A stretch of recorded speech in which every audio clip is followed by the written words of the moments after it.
I was always a quiet child. I preferred playing alone outside to being around people. My dad thought it was because I was socially undeveloped. My mom was convinced I was just more creative than my peers and too smart to relate to them. I would go off into the woods or anywhere outside and make up adventures or create stories for my life. I made up a dozen or so imaginary friends to join me in these adventures.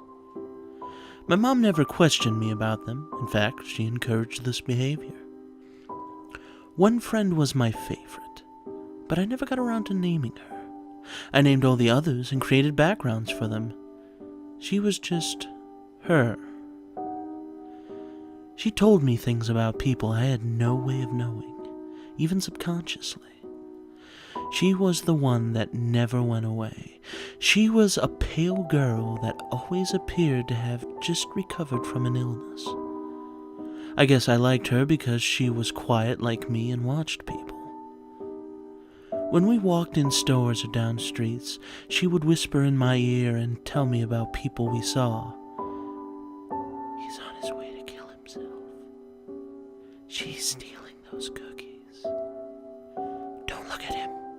Trust me, you won't like what he wants. I would quietly listen. I never seemed to have to talk to her for her to know what I was going to say. All the other friends faded away as I started school.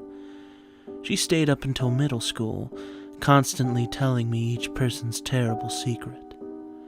I found out who was abused, who was in love with whom, and who cheated on that test and when. I began writing everything she said in a small journal. I was still a loner, and my mom became more and more concerned that she was still around and I rarely made friends. If I began to grow close to someone, she would tell me more and more about him until I couldn't stand that person. Freshman year, I finally snapped and told her to leave and consciously ignored her. She followed me for a few months, but either I had destroyed her or she had left. I still seemed to have a sixth sense about people, but no girl telling me private secrets. Without her distracting me, I was able to make a close friend in high school. I never told my friend Amy about her because I was already strange enough. I knew if Amy called crying that she was going to call and why she was upset before she even dialed the phone. Amy liked this and relied on me for comfort and for warnings about bad boyfriends or friends. I was more than happy to warn this girl whom I loved. I liked to think I was protecting her. My senior year, my Amy became annoyed with me. If she tried to befriend anyone else, they said I started telling her too many of the person's secrets that I had no business knowing or sharing. I just thought she should know that these were bad people. I was the only good person. I was the person for her to be friends with. Even when she openly avoided me, I was always watching.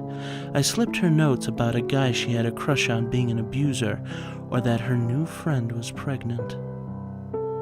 After a while, I started to waste away and always looked a little ill. I moved near Amy and was always near her.